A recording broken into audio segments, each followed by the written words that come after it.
Oduu guyyaarraan isinitti himaa oduu keenya jalqabaatiin Tigraay keessatti muddama dabalaa dhufeen murni Dabratsiyoon waajjira kantiibaa fi FM Maqalee 104.4 to'ate. Oduu keenya kan biraatiin immoo naannoo Amaaraa godina Goojjam Bahaa keessatti walitti bu'iinsa tibbana humnoota mootummaa fi hidhattoota faannoo gidduutti uumame yoo xiqqaate namoonni 8 ajjeefamuu jiraattonni himanii. Egaa daawwattoota keenya oduuwwan amma isinii dhiyeessee fi kan biroo kan isinitti himnu ta'a. Warri chaanaalii keenyaaf haaraa taatan sabiskiraayib gochuudhaan nu hordofaa. Amma gara bal'ina oduutti darba.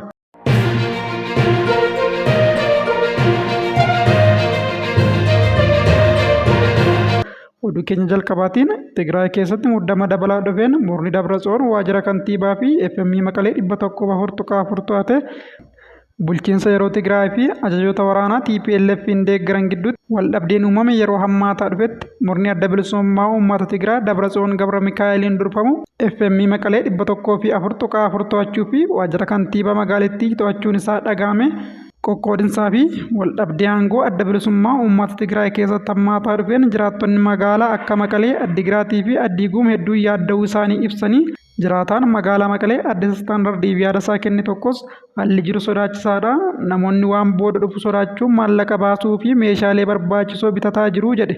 Yuunivarsiitii Maqaleetti barsiisaa kan ta'an Tabsaayee Gaarramadiin gama isaaniitiin yaaddoon dhimma nageenyaa fi hooggansa Maqalee wal qabatee jiru ammas itti fufee jiraachuu isaa himanii. Magaalichatti kantiibaan seera qabeessi bulchiinsa yeroo naannichaatiin muudaman Biraanee Gabrayesuus hangammaa waajjira kan hin seenne yoo ta'u, kantiibaan TPLF'n muudame Radaa'ii Baree muudama isaa ji'a 3tiin booda kaleessa waajjiricha to'ateetu jira. Itti dabaluunis murni adda bilisummaa uummata Tigraay Dabratsiyoon Gabra Mikaa'eliin durfamu yeroo ammaa kana FM Maqalee 104.4 to'atee jiraachuun isaa dhagahameetu jira. Bulchiinsi yeroo naannichaa jalqaba torbee kana xalayaa Geetaachoo Raddaan mallatteeffameen Meejar Jeneraal Yohaannis Walde Giyoorgis, Meejar Jeneraal Maashoo Bayyanee fi Birgaader Jeneraal Migbaay Hayilee hojiirraa dhorkuu erga beeksisee booda waldhabdeen guddachaa dhufeera.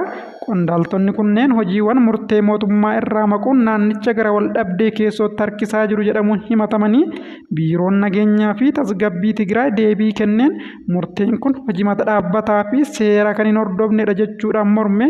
Itti dabaluunis dhorkiin kun kan fudhatameef tarkaanfiin qabatamaan yakkamtoota irratti fudhatamuu waan jalqabeef jechuun himannaa kana kuffise. Boodarra bulchiinsi yeroo naannichaa qajeelfama mootummaa hojiirra oolchuu dadhabe jechuun hoogganaa biiroo nageenyaa fi tasgabbii naannichaa Leetinaal Jeneraal Fissaa Kidaanuu hojiirraa dhorkuu beeksiseera.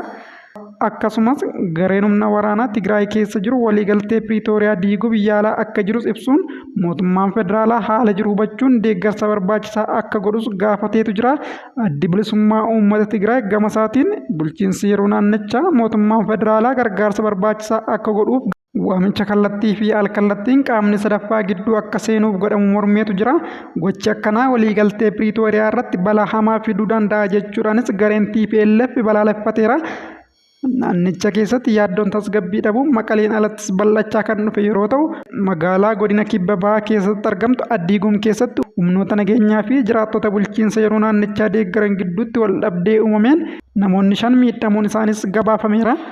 Jiraataan magaalichaa tokkos miidiyaaf akka yaada isaa kennetti bitootessa 12 hooggantoonni 6 ukkaanfamanii bakka hin beekamnetti geeffamaniiru.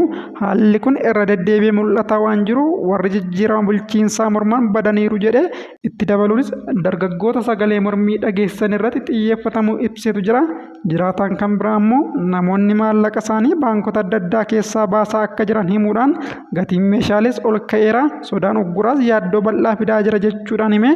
Adigiraat keessatti yaaddoon wal fakkaatan kan jiru yeroo ta'u, namoonni maallaqa isaanii baasuuf yeroo ariifatan jiraattonnis baankota fuuldura hiriira dheeraa akka qaban ibsanii gatiin meeshaalee ol ka'aa jira. Namoonnis uggura biraa sodaachuu waan danda'an hunda bitaa jiru jechuudhaan himanii. Itti dabaluunis tasgabbii dhabuun siyaasaa dargaggootaaf haala hammeessee akka jiru himuudhaan haalli jiru kan hin danda'amnedha. Baay'een isaanii bakka itti deebi'an hin qaban jechuudhaan ibsaniitu jiru. Pirezidaantiin bulchiinsa yeroo Tigraay Geetaachoo Raddaas ibsa kaleessa bitootessa 13 Finfinneetti kennaniin gareewwan adda bilisummaa uummata Tigraay fudhatama seeraa hin qabnee fi dantaan walitti hidhaman tokko tokko naannicha balaadhaaf saaxilaa jiru jechuun himatanii. Itti dabaluun sochiin kun Tigraay gara jeequmsa biraatti galchaa jira jechuudhaan himanii naannichi waraana biraa keessa seenuu hin qabu jechuun cimsanii kan dubbatan obbo Geetaachoo Raddaa bulchiinsi yeroo naannichaa hayyamaa fi hirmaannaa mootummaa federaalaatiin kan ijaarame waan ta'eef aanga'oonni mootummaa federaalaa itti gaafatamummaa barbaachisaa ta'e fudhachuu qabu jechuudhaan hubachiisaniiru.